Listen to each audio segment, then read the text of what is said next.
You're listening to Side Hustle Pro, the podcast that teaches you to build and grow a side hustle from passion project to profitable business. And I'm your host, Nikayla Matthews. So let's get started.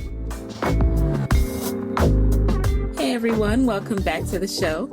Today in the guest chair, we have a woman who is building a community of creatives all over the country. Melissa Kimball is a Chicago-based social media strategist and writer who believes in using social media for good through education and empowerment. She is the founder of Black Creatives, a lifestyle brand for the Black millennial creative professional who is determined to build their best life from the inside out. Melissa is also the senior media manager for Ebony Magazine. Welcome to the show, Melissa. Fill in the rest. Tell us more about your background and your path to your current role as a digital maven by day, Black Creatives community builder by night. Hi, yes. Well, again, thank you so much for having me. Such an honor, really, to be a part of the show. I listen to the podcast all the time, so I'm really excited about kind of getting to add my own story to the mix. So you did a really great job with really introducing me. I do have a background in communications. Started off in journalism, and of course, graduated in 2009 with the recession and the economy just all over the place. And so it actually took me a couple of years to break into the industry in the professional sense, but I've always continued to write for online publications and still edit and manage online publications. And that's how I kind of got my start into social media. In 2010, I believe it was, and it just kind of snowballed from there. Every substantial opportunity that I've gotten within the past 6-7 years has been because of the relationships that I've built on social media. So that was one of the things that led me not just to my current job with Ebony, but to also with Black Creatives. So that's just more about my background. Cool. That's it. Very interesting. Yeah, it's funny because when I first fell into social media as a career, it all started because of relationships I built on social as well, on Twitter, as a matter of fact. So it's interesting that you have a similar story. So what's behind your strong love and passion for social media? Yeah, I just love, I've always been a writer at heart, even before social media. Again, before the recession hit, I just knew that I was going to be like a magazine editor, a newspaper editor. So I've always had a really strong love for reading and writing, which is something that was instilled in me when I was like 2, when I was a young child by my mom. And so I've always had a passion for telling stories. And when I stumbled across social media, especially Twitter, because it is, basically word-based, the ability to really use your words to kind of communicate, what you're feeling or what you're thinking or what you want to express. And, being able to use this medium as a way to tell stories, but just in a different approach, it just really kind of drew me to social. And then I, again, with all the opportunities that I was able to get because of connections that I made, I really saw very early on that, social media really levels the playing field in a lot of ways, depending on how intentional you are about the use of it. And so I think that's where my passion comes from, especially in the Black communities, because, a lot of people don't have computers at home, even, now in 2016, but everybody has access to a cell phone, and then a cell phone or a smartphone that has apps, especially social media apps. There's just so many ways to kind of put yourself out there. And it really gives people who don't have as big of a voice or who aren't seen as important by society, it really gives them the power to create their own platform. So I think that's where the passion comes from. I think that in a lot of ways, social media has really revolutionized how we communicate, and when we're able to communicate and who we're able to communicate to. And to see, these thoughts and ideas, start on social and then grow into, influencer campaigns or, partnerships with brands and things like that. It's just amazing how, we can really create our own story on social. And so that's what really drives my passion for it. Okay. Yeah, it's so true. social media gives a voice to the voiceless, as I've heard you say, and you definitely are doing that through the movement you're creating. Speaking of the movement, how did this whole idea for Black creatives come about? Was this your side hustle while you were looking for jobs and working on different temp campaigns before you were full time? Oh, definitely. It's something that's just kind of grown with me professionally. It's kind of started off, right after I graduated from college, and there was basically nothing available because the economy was shot. I really took that time, post college. I was working, and a lot of people, I don't even think know this, but I was working at FedEx for a couple years, literally like throwing boxes, loading airplanes, things like that, and had a lot of time during the day. We weren't able to like have pens or have our phones to like keep track of anything while we were out on the floor. And so I used to have all these ideas about, what I wanted to write and what type of opportunities that I wanted to create for myself. And I just knew a lot of people at the time who were doing like really great things. I knew a lot of people who were like writing books, again, people that I had met on the internet. And, I was kind of frustrated over the fact that like these regular people were doing extraordinary things, in my opinion, but there was no platform for them. There was nowhere to kind of read their stories. And at that time, especially being, a college student who, didn't have a job lined up, was really coming out of just this fog of depression, I really wanted to just focus on, how I could create something that I could control and that I could have creative control over. And so that's how it started. It kind of started off as just a platform for women. But over the years, the men that I would interview for the site just had really compelling stories. And I didn't really want to leave them out of the conversation. And so I decided to make it about men and women. And I think that's just one of the best decisions that I've made because it's really kind of opened up the dialogue and really made the conversation, around the platform. It's really broadened that. And so that's pretty much, how it started. I just wanted to, it was just so important to me that even if, during the daytime that I was, throwing boxes and loading airplanes, that I still had something to do on the side that could feed me creatively because there just weren't many opportunities to do so back then. And over time, it's just kind of grown with me. Yeah. As I've grown as a professional, then it's really also kind of been able to serve as a portfolio piece for brands to say like, look, this is what I've created on my own, with no help, just my ideas, just my strategy, no funding.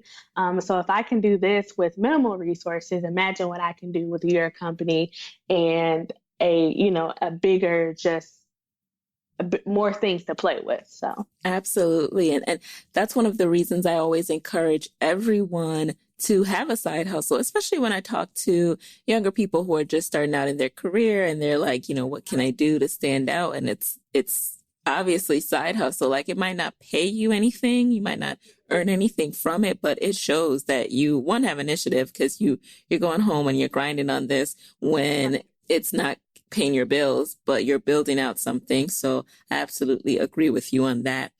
And speaking of building it out, what were some of the first steps you took to start taking Black creatives from this idea to an actual platform and brand? yeah, well, one of the first initial things that I did is that people that I had either worked with, in the past or creative friends or people that were close to me, like before I launched the website, I just sent an email to let people know like, hey, this is what, I'm doing now. This is what I'm up to. It launches on this date.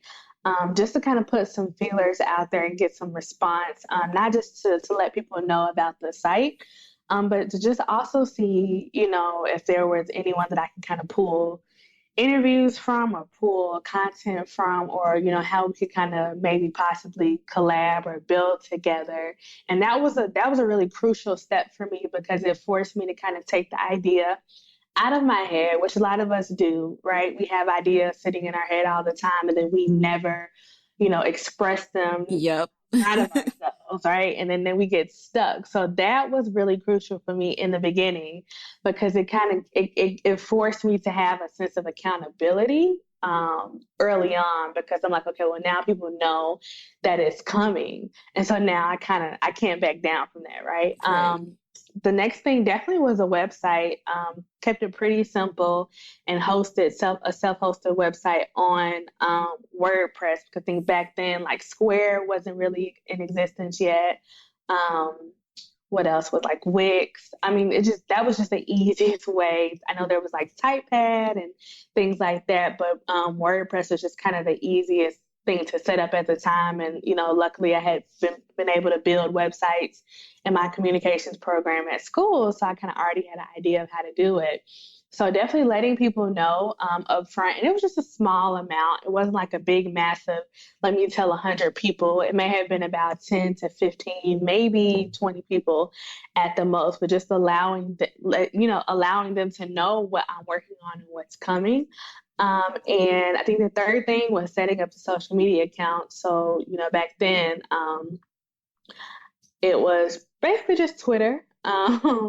And Facebook, which Twitter kind of turned out to be like the social media channel that kind of help build the community over the long run. So that was definitely, I think, the top three things: just letting people know, making sure I had a working, functional website that was easy for me to update at any time, and then also just setting up the social media channels. Especially now, I think that's really important. If you do have an idea and you're really interested in it, to go ahead and reserve the Twitter handle, the Facebook page, the Yes. Instagram handle, even if you don't think you're going to do anything with it right away. Because when I made the change over from My Creative Connection to Black Creatives, thank God that the handle for Black Creatives was still there.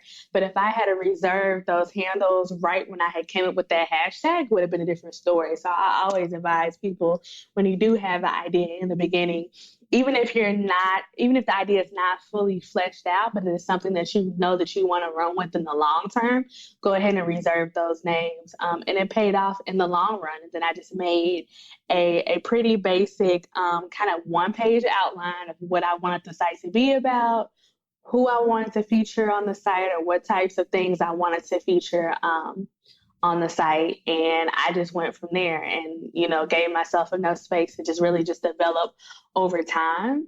And it's worked out. Thank God. Yeah. And great, point about parking the social media accounts, and that can also give you a sense of if your handles and all the variations you want are taken, like maybe it'll be an easier tweak to buy a different domain name that can match the social handle. So just like being proactive about that in the beginning will help you to be uniform across platforms, and people can find you better. Speaking of finding you, now you say all this so casually, like, you just built a small little thing, but the word and the message and the mission is spreading. And to me, from the minute that I became clued into it, it seems like it's spreading rapidly, and all these people knew about this dope community of creatives before me. How did you initially find your target audience and start spreading, just raising brand awareness?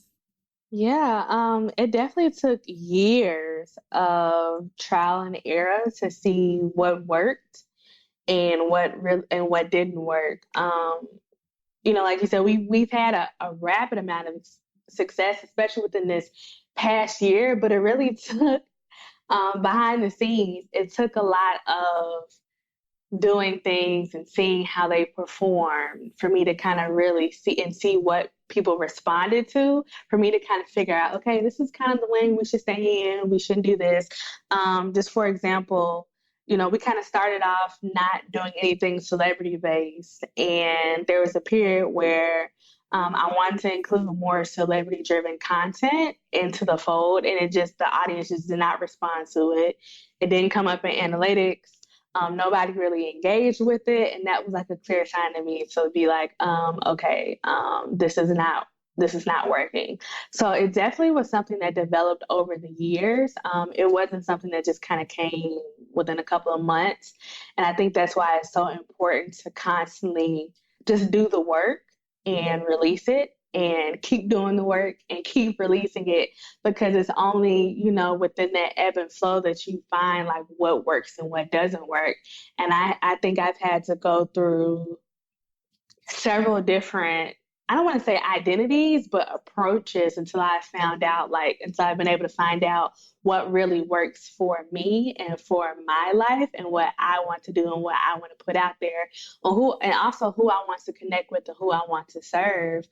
Because there are a lot of really great platforms out there, for creatives, not so much specifically for creatives of color, but there are really great platforms out there. And I think that a lot of times when you are building and trying to find your niche, it's very easy to do what everyone else is doing. But after a while, you kind of have to just really sit down and say, okay, what is it that I want to do? Why did I start this?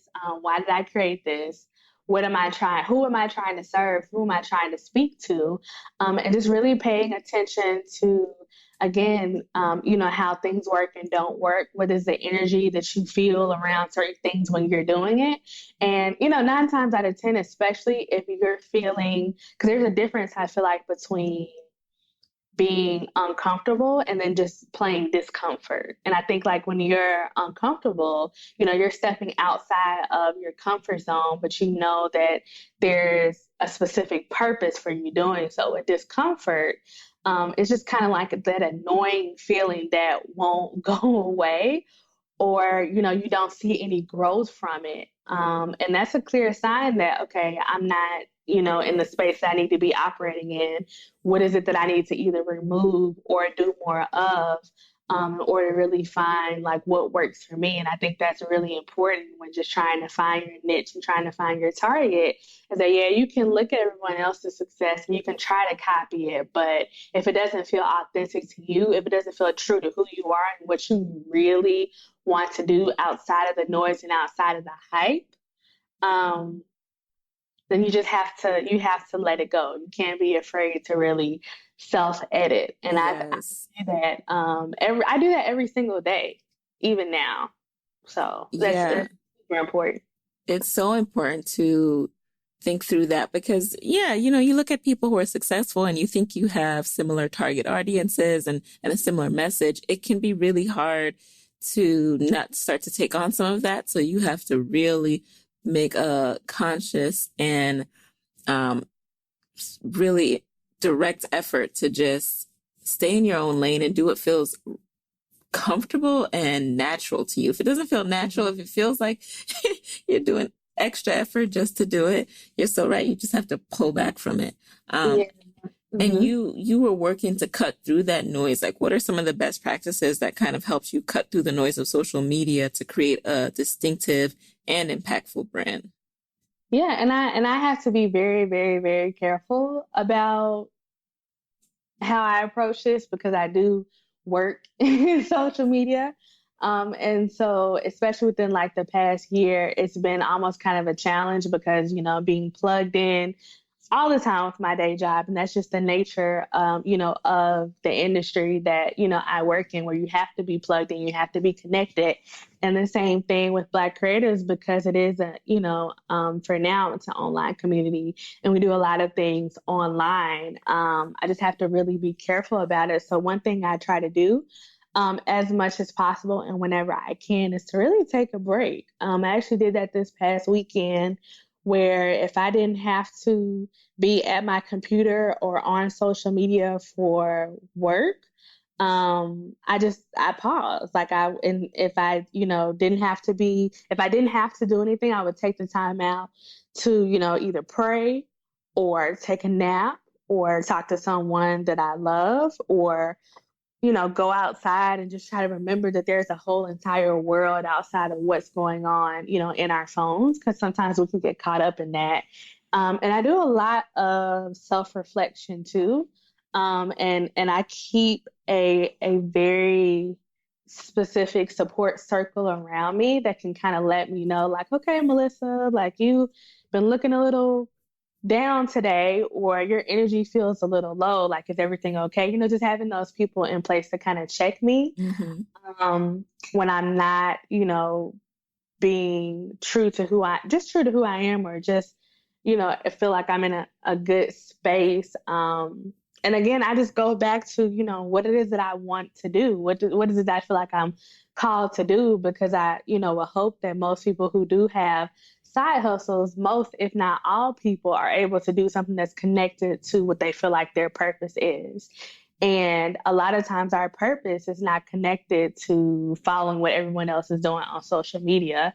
And so when I find myself getting into the trap of like comparing, my journey to someone else's, I quickly shut that down. Like I try to make as much time as possible for self-care. I'm a big believer in breaks and, and I understand like, in this life, there will be times where you'll have to sacrifice some sleep or have to sacrifice, I don't know, just your time or whatever. Like, I really understand that, but we get so caught up in work, work, work, work, work all the time that we're actually forgetting to live. And so Yeah. that's something that's been like a big reminder for me, especially lately with so much going on. It's like, okay, like, yes, you have work, but also don't forget to live your life because that's where the inspiration comes from to do the actual work and really just remind myself to, set my own race and set my own pace and not feel like I have to compete with anybody or have to do things a certain way to be successful. And so learning how to take that pressure, take that stress off of myself has been extremely, extremely vital for making sure that I'm doing what I'm supposed to be doing as opposed to doing what I think I should be doing. Amen. The boundaries are so important. And it's So funny. important. It's funny you said, most of the time your purpose is not tied to looking at what anyone's doing on social media. I would venture to say your purpose is never, ever tied to that. And Yeah. we just get sucked into that. It's like a black hole. Like Yeah. I'm constantly trying to like check myself for that because I'm like, oh, I'm just gonna get on, Instagram for 5 minutes and I'll Right. scroll and look up, it'll be 15. And you're like, wait a minute. 15, right. And it's something that is hard to manage too when you work in it, right? Like I get on social to get inspiration for new content and then I find myself scrolling through like baller alert and I'm like, wait a second. What happened? What happened here? So Black Creatives is mainly an online platform for now, but you did have a live event, right? How did that go? And what was the, intention behind it and what impact has it had on your business? Yeah, so last year we actually were towards the end of the year, we were able to do two live events, one in Atlanta, and one in New York City. And why I thought to have our first two events outside of where I lived, I'm not really sure. I just think I was really wanting to be adventurous and get away. But luckily I had lived in Atlanta before, so it was kind of natural. But really the intention of those events was for one to really push myself outside of, my comfort zone because again, when you're building something online, it's so easy to kind of stay online but you miss out on all the benefits of just having like some sort of physical interaction. But another thing too was that people just kept asking like, why don't you have a Black Creators Conference? And I'm like, well, that sounds all good and great, but we just can't pop out and have a conference out of the blue. I mean, not, maybe some people are wired like that, but I'm just not able to just do that. I like to do things kind of, again, in my own pace. So I'm like, well, why don't we, the Black Creative Chats at this point have been really, really starting to take off.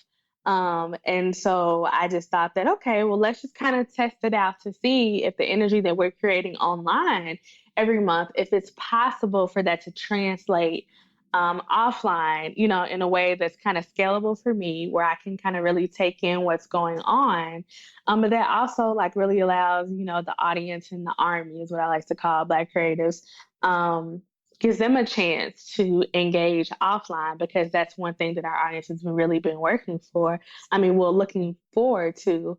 And they went really well. Atlanta went really well. New York, we sold out much faster than I expected to do so. And well, yeah, I could say I was definitely surprised by the response. in a good way. But it was really just amazing to get to be able to meet people, in person. A lot of the people that I had been following like for years, especially in New York, and getting a chance to really meet them in person and talk with them and build with them, and even have the attendees say like, oh God, I'm so glad I came because I got a job lead from this person, or I got, a possible like partner in someone else, or just things like that. So to see, the Army in person and to still have that same spirit of community and sharing and, here's this tool, here's this strategy, here's what I've done, here's what's worked, was really refreshing. And it was they both were amazing experiences. So I'm really looking forward to doing it again towards the end of this year. Oh, great. Yeah. Have you started to earn income from Black creatives, especially with the events? And if so, how and when did you start to reap profit and rewards from the business? Yeah, so we're in a very unique space right now. I was able to make some profits from the events, but it's not something that's been consistent. And so lately, my focus has been to build a team around Black creatives so that we are able to consistently turn a profit. And so I've been taking a couple of different workshops and things like that, and speaking with a few of my different peers to get more insight and research on how to build a business, because I think that's important too. A lot of times, even though we have examples of what's already been done, it's completely different when you get ready to do it on your own. Mm-hmm. And so I've been very mindful of, talking to my peers who have been successful in building a sustainable business out of their blog. Like, how can I move forward? And so I've recently just brought on an operations manager. And right now we're getting everything in order to make sure that we're making a profit on a consistent basis, because that's definitely the difference between having a hobby and then having like a legitimate side business. And so we're opening up, a Black creatives shop within the coming weeks as well, and really introducing new programs and new experiences into the fold to kind of test out to see what works for the audience, what doesn't, and how we can interact and engage not only with the audience, but also with different brands, because there are a lot of brands and corporations out there who need our help. And need our insight. And so that's definitely what I'm looking to next as far as building a profit around Black creatives. So you're kind of investing what you have earned back into the business to build out the team. Definitely. All right. Definitely. That's exactly where I am right now. And I think it's important to note too that in this phase, I've had to learn how to be okay with not immediately turning a profit if I know that, because I know that what I'm investing is for the long term. And it's not just something that I'm just doing for right now. Like, I'm legitimately taking my time, finding the right people to build up a structure that can withstand. So when 1 year, 2 year, 5 years from now, we're still growing and we're not stagnant. Got it. And I'm sure people listening will wonder, okay, well, first of all, how do you build a team? How do you find the right people? And then two, how do you pay them if things are not always consistent as far as earning a profit? Yeah. So as far as like finding a team, what I've had to do is, a lot of times when we are building, the things that we love or building, around our side hustles or our passions, we never ask for help. Like, we try to do everything by ourselves. And that was one thing that I was doing towards the end of last year, early this year, and was wondering, like, why am I failing? Like, what is going on? So I think the key thing when building a team is to really be honest and transparent about, like, look, I can't do X, Y, and Z. I need help. And turn to your circle and see who they know. Or if you know someone who has a position similar to, what you're looking for, ask them, what you should be looking for or what type of qualities you should be finding trying to find in team members. I did that with my current operations manager because I had known her. She had worked with someone that I had already known and just really respected their business acumen. And I was asking her one day, like, hey, what do I look for in an operations manager? And she goes, hey, did you know I'm taking on more clients? And I had no idea. So if I had never put myself out there to ask those questions about what I should be looking for, it would have never happened. And so I think you have to be really, really honest with yourself about what you don't know so that you can start to ask the questions that'll get you the answers you need. And so 9 times out of 10, who you already know, someone that you already know in your circle has some sort of, key or a connect that can kind of lead you to building that team. So if you're looking to build a team, put it out there. Like Let put it people out there know. if you need to, because a lot of times we don't do that. We just kind of expect to kind of stumble upon people or teammates, on our own. And a lot of times that's not the case. And then also who's already a part of maybe your audience that really wants to help. Like pay attention to those people and really, give yourself time to have a really open and transparent interview process with these people that you're looking to build to bring on, because essentially you want this to be the foundation of what you want to grow. And so I think a lot of times we tend to rush through that. Mm-hmm. And so I was committed, like, okay, I was looking for operations manager earlier in the year, and I was able to find someone, I want to say beginning of August or end of July, beginning of August. And I really had to learn how to be patient because the people that I was coming across and the people that I thought would be a good fit for what I wanted, they weren't. And so I had to allow myself to, be okay with that. And then I think too, one important thing also is just to really be specific about what it is you want and what it is you need. If you know you don't have time to do, maybe like social media management, but you know exactly what you're looking for or who you're looking for, don't be afraid to, keep that standard, even if you can't find someone. I would rather, wait a couple months to have to find the right person and to hire somebody than a couple months later, I'm trying to undo the damage that either they've done or just a situation, has manifested because I wasn't willing to wait. Right, right. And Yeah. so you have an operations manager now and you're adding new members. What has changed in your business as far as how you structure it and how you think about it now that you have some of these new team members? Oh my God. It definitely forces you to be more accountable because now it's just not me anymore that, me building a business depends on. Now, I'm working with someone and part of her livelihood also comes from what I produce or what I don't produce.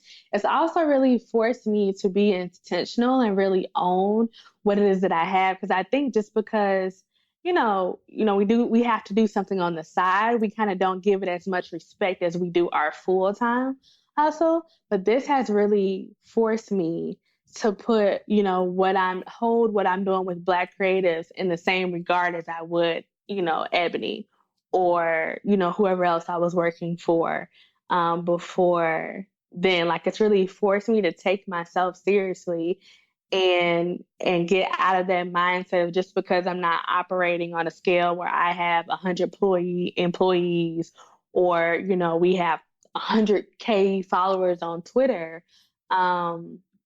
That I can't operate at my best or operate at my highest. And then it's also forced me to be really open and honest and really communicate with people when things don't go as planned, because I do have a full-time job in an industry that's super, super demanding. Sometimes I can't have a webinar when I've planned to have it because, some breaking news has dropped or an exclusive has dropped or things had to be like shuffled around for work. It's really forced me to, like, when things happen, just to be honest about it and say like, hey, I tried to do X, Y, and Z this week. Gonna have to push that back. Some stuff is coming up at work. And people just, and it also forces me to have people around me who are really understanding about that and can kind of be flexible and work with me. And I think that's an important thing too when you're building a team, especially if someone who, has a side hustle and also has a full-time job, that you have to have people who around you who will allow you to be flexible and allow you to make mistakes and not kind of like be ready to burn the cross anytime something goes wrong or something goes left. So speaking of your team and what you're building, you mentioned that brands need you, and they do. You need to partner with some of these larger entities and get them all the way together. But how are you approaching that process, and making sure that you're making smart deals when the time is right? Yeah, so definitely always keeping what the army needs up front, like always keeping what my audience needs as the top of mind. And if it doesn't fit, it doesn't fit. And so luckily I've been able to work at some different agencies where I've seen like how sponsorship decks work, and stats and statistics or whatever, like on social or just your Google Analytics and things like that you can include in the deck to kind of give them, that data side, but then also just being, again, going back to honesty, going back to communication, like letting them know, like, hey, like this is an audience that is still sorely underrepresented in our culture. A lot of times when we do hear like the word creatives in mainstream, it's not talking about Black people or Black millennials, frankly, for that matter. And so just being honest with, hey, this is a group that's, either underrepresented or misrepresented. And it's really an army of cultural like creators, innovators, crafters, and things like that, curators, that you need. And so when I'm seeking out companies, for sponsorships and for partnerships, I'm really looking at, the company's track record, because just because, I'm seeking sponsorship from you doesn't mean that I'm not interviewing you just as much as you would want to interview me. And I'm not doing my research just as much as you're probably doing your research about, us and Black creatives. So I really take the time to see, what are they doing, for communities, especially when it comes to quote unquote diversity, what are they doing, for minorities in their communities? What type of initiatives are they a part of? Who are they supporting? What have they done that would be a great fit, for my audience? Just things like that. Just again, being very, very specific and not necessarily chasing after the top dollar, but chasing after what makes sense for the brand and for the audience. Because at the end of the day, the audience comes first. And my audience is, wouldn't want, I don't know, like, well, they probably would want a set of lawn chairs because of stuff like Afro punk. But I would just make sure that the deal makes sense and really has, the audience up front, and that we're very clear, on the back end of what our values are about and what we stand for, and not backing down from that and not curving or bending every time a brand says they want to do something if it doesn't work. Yeah. So what steps are you taking to continue to build brand awareness now that, Black creatives has gotten a pretty substantial following, but it can always, you can always grow. So what are you thinking next? Yeah, so next we're definitely going to continue doing the Twitter chats with a little bit of twist to just further distinguish ourselves from what everybody else is doing. And that's not, any type of slight or shade. It's just that, I'm just a big believer in what you have that's already working. You should already be wanting to constantly improve that to make it better and better as an experience for your audience. So definitely improving the Twitter chats is one thing, but also continuing doing more live events. Especially coming up within this fall, we're going to try to do a couple of different cities. And then also creating different experiences and ways for the audience to really access opportunities. But then also from like a back end perspective, really, it's been, Black Creatives has really been like a platform for creatives of color, especially like creative, professionals or whatever. But now I think it's really time to start to raise the bar and get specific on what type of creative and what type of mindset is welcome, within this community. Our tagline is really do the inner work, which means there's a really heavy focus on personal development and self-development. And so there's a different type of mindset around that than it would be kind of your average person, I feel like. Yeah. And so, people who are positive, but who are really focused on actually doing the work, and really, just creating a culture and turning it and letting letting the brand grow into more of a lifestyle as opposed to just a platform, because I think a platform really kind of boxes us in a little bit. I had a friend, Michael Jones from the Stylish Standout. We were having a conversation about this, and he was saying, okay, well, platforms, they change. Like if Twitter can be gone tomorrow, Facebook can be gone tomorrow, Snapchat can be gone tomorrow, Instagram can be gone tomorrow.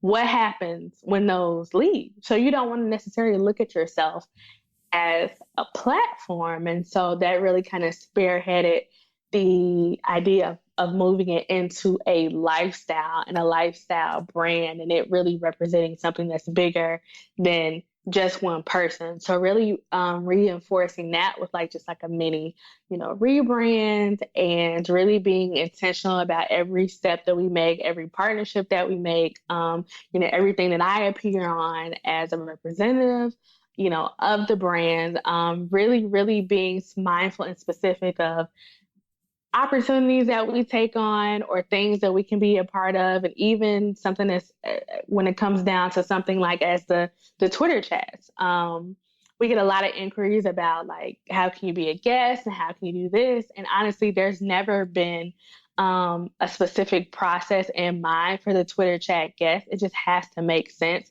for the audience, and it just has to make sense for the brand. And I think that's one of the things that I'll continue to do. I think it really helps me to cut down on the noise and kind of hone in and really be more intentional with every step I take. So I think that'll be the key for this next level of growth, is that for me to not continuously focus on if I'm making the right moves, but the moves that I'm making, am I being intentional with them? Got it. And now, before we get into the lightning round, I do want to shift gears for a second and touch on side hustling specifically, because, in your day to day, you mentioned that you are plugged in completely for your current employer. When you first took on that role, how did you bring up the topic of Black creatives with your current employer? And did you feel like it was relevant to let them know? Mm-hmm. Yeah, I definitely felt like it was relevant because, luckily Black creatives and Ebony both centered around Black culture. And so it was definitely important. But the thing that I was really fortunate was that I've always put Black creatives on my resume. And so it's always acted as like a portfolio piece. So when I, put my portfolio together and I was showing it to prospective employers, I've always included Black creatives in there. So it was on my resume. Okay.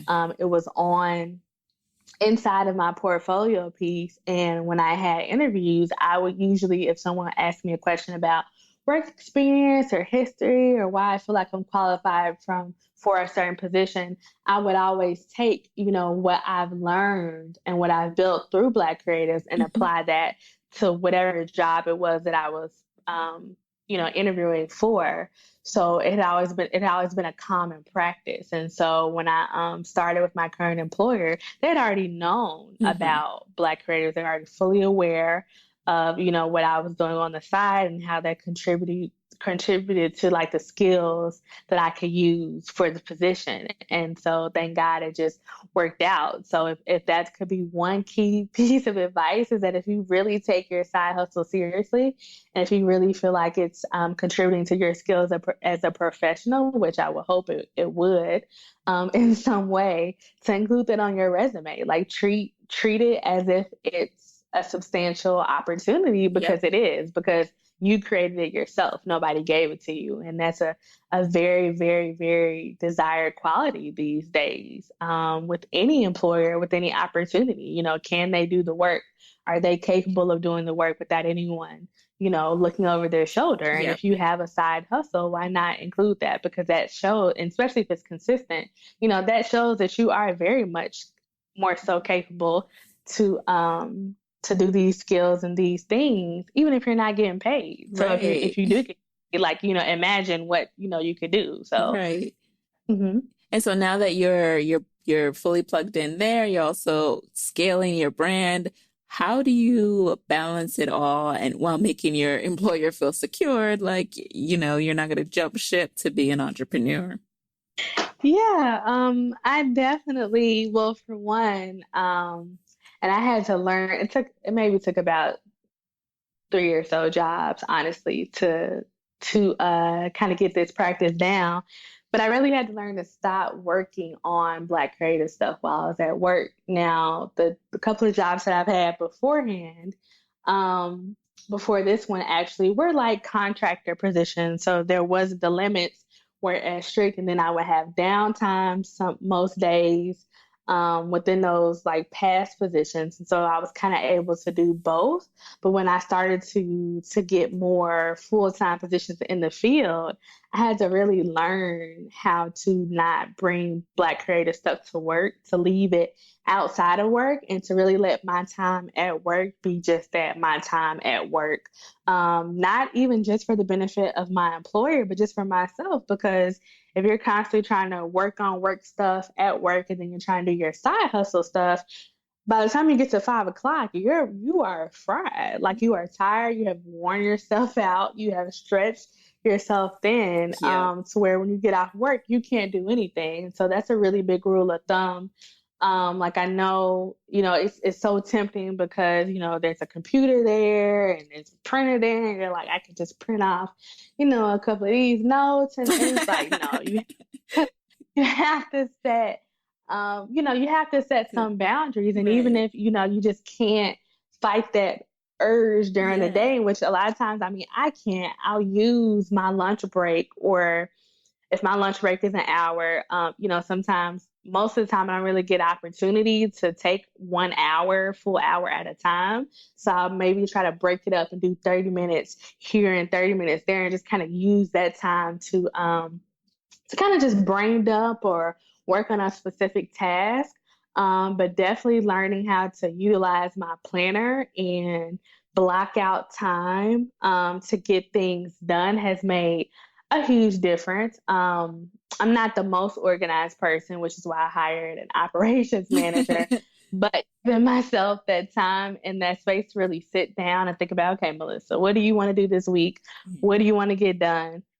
Where can you get that done? And so learning how to, like, training myself now to work in time blocks, and, force myself to be focused in on just one specific thing for like an hour makes a huge difference. Cause I think, a lot of times, I know for me, when I've tried to multitask, it never goes well. Yeah. Nothing gets finished, Right. And or that's even nothing. like, yeah, when you talked about trying to multitask at work with side hustle and main hustle, it's like you really, at the end of the day, you're burnt out, and also you didn't really accomplish much. Like, you just can't do it all. For anyone. You didn't get Yeah. anything accomplished for anyone, especially not yourself. So that's been a big thing. And honestly, that's been a really hard lesson for Hmm. learn. But I mean, once I got tired of being tired, that's when I was like, okay, you got to have some boundaries. And so, even so with doing that, like, you have to realize that you're not going to get everything done in one day. You have to slow down. You have to allow the process to serve its purpose. And it can only do that if you're taking your time. If you are rushing, trying to get, oh, it's Monday, let me get all of my blog content done for the entire month of September. Like, that's impossible. Impossible. I really had to Yeah. learn how to stop putting so much pressure on myself and stop acting from, because essentially it's a place of fear, right? You're trying Yeah. to rush and get this done and rush Right. and get this done, and like, oh, let me get this, I need to get this out. thinking that you have to do things on a specific timetable when really the beauty of having a full time and having a side hustle is that you get to plan how you want to do things and how you want to get things done. And you have that choice. Yep. And And how I you feel want to. like I think what was kind of blocking me from really operating at my highest before was thinking that things had to be a certain way in order for me to get things done. And once I took that pressure off of myself and decided, like, okay, this is how I want to do things, this is when things will get done. I'm not operating off of anyone else's timetable Yep. or what I think I should be doing right now, going back to that, it's made a huge difference because we put so much pressure on So ourselves. much. I actually saw a quote today about that. It says anxiety happens when you think you need to get everything done at once. And it's so true. You don't, you just tell yourself that. And for me, for example, this weekend, I took Saturday for a much needed just staycation, just enjoying life. And then today, of course, I wake up with the anxiety of, oh my God, I need to get all this done before the week starts. And, I got to be focused at work. So this is my only day to get it done. And I just had to pull back and realize, okay, what's my highest level concern today? What's my highest priority? And I just need to focus on that one thing. Yeah, definitely. And that's the thing, like you get to set what that priority is. Like that's your choice to do that. And you can't, and eventually, like over time, you'll just learn like you can't waver from that. You can't falter from that because every time that you do that, you're giving up your power to the task instead of putting it into yourself.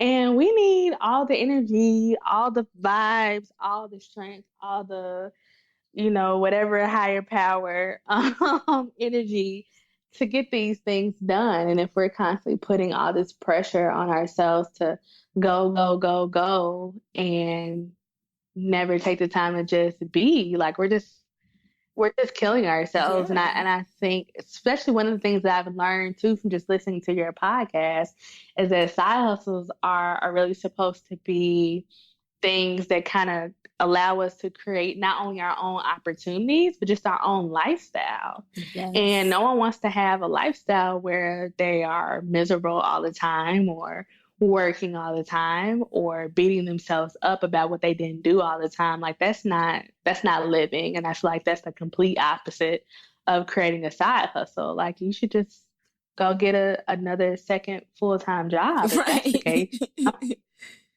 That's so interesting that you draw out that from listening. And well, one, thank you again for listening, and two, you're absolutely right. Like we're not.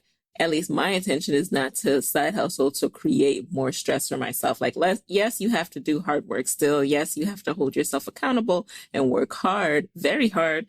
But you get to decide the pace at which you do that in your schedule. So the hope is that you're not stressing your life out. Right. And I think too, a lot of what we're working with Black creatives to target too is that like, yes, the hard work is guaranteed, but the suffering part of it and the struggle part of it is definitely optional. You don't have to suffer through anything. You don't Yeah. have to struggle through anything. If it's that hard, if it's taking that much of a toll, on you in whatever way, then it's just not for you, Yeah. So I Or you just need definitely. to rethink what you're doing or how long you've been doing it with this same kind of result and feeling too.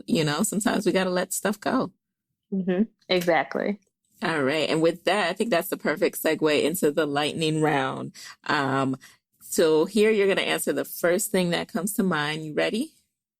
Yes, okay. I just need to get Popeyes out of my brain. I'm ready. All righty. Number one, what's an online resource that has helped you in your business that you can share with the Side Hustle Pro audience? Yeah, I'm a really big fan of the Everyday Girl. It's a professional site for women that's based here, the Every Girl, sorry, that's based here in Chicago.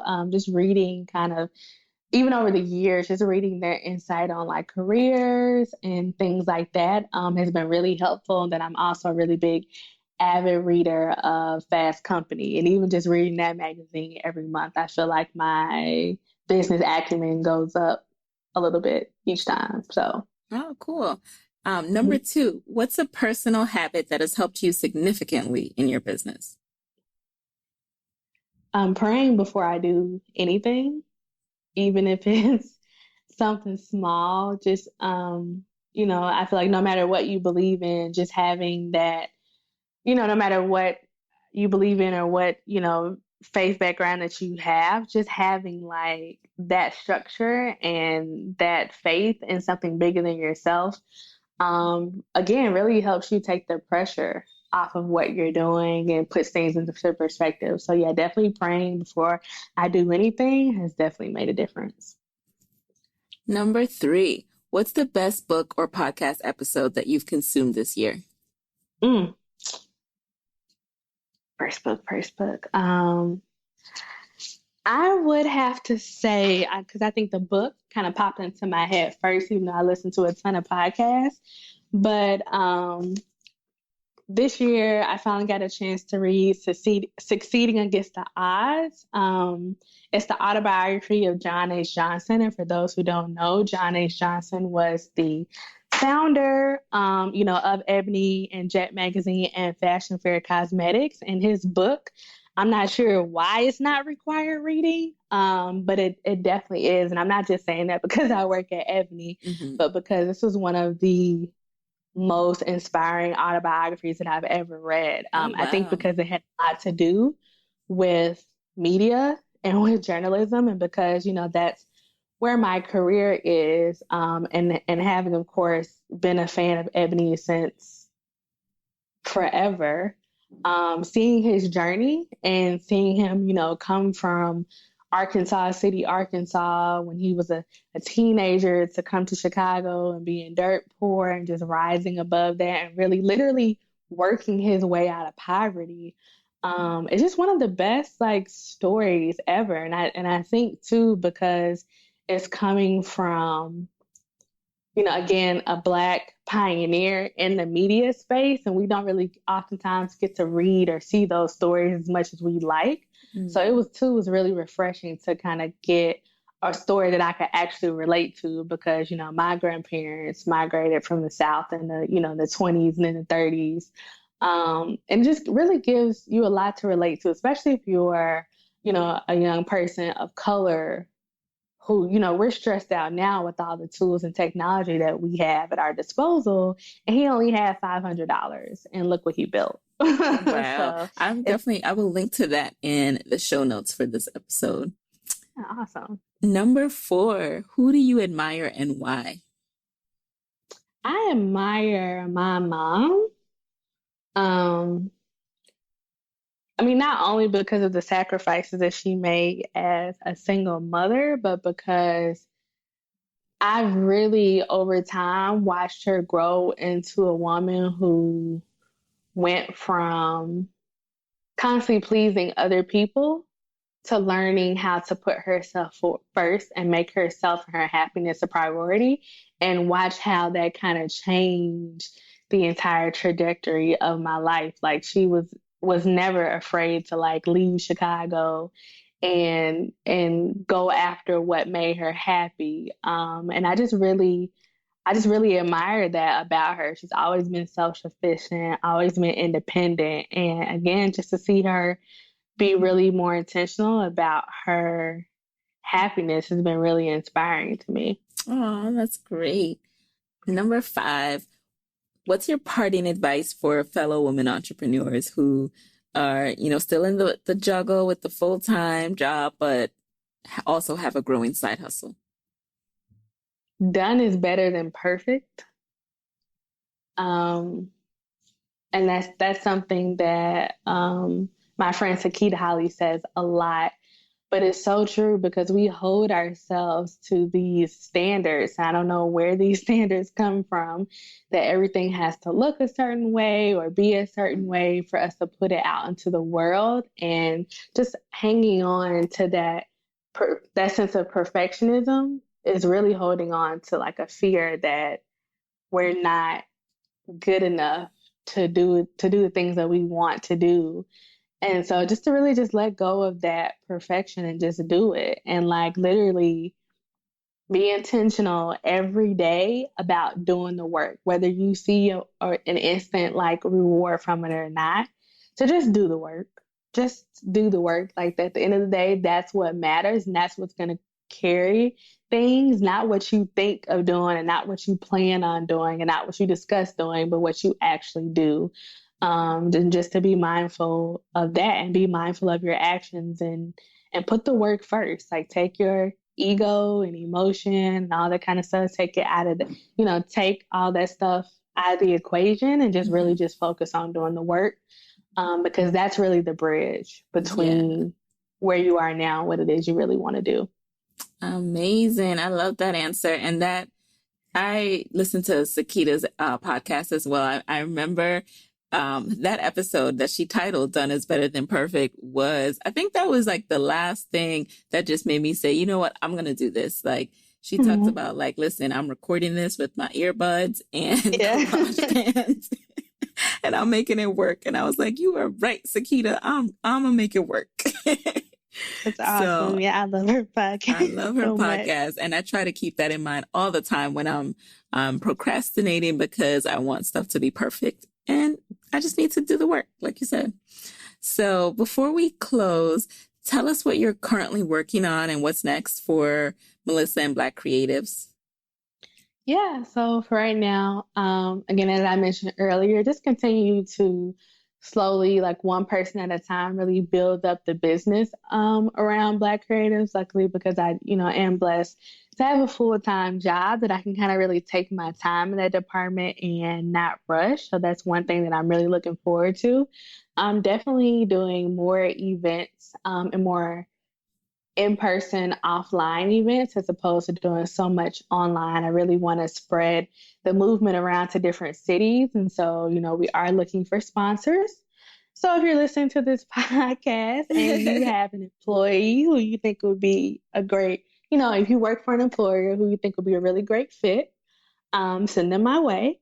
So definitely just working on that and really building up relationships with these different brands and corporations that want access to the Black creative, millennial professional, but don't have a way to get in. I just really want to position the brand as the brand for this demographic and where they need to come to. So if they need to know about, which podcast should we attach ourselves to, or how can we get a more diverse, pool of candidates for positions that we're looking for, like things like that. Just really strengthening and building relationships with corporations and with brands because, they need us.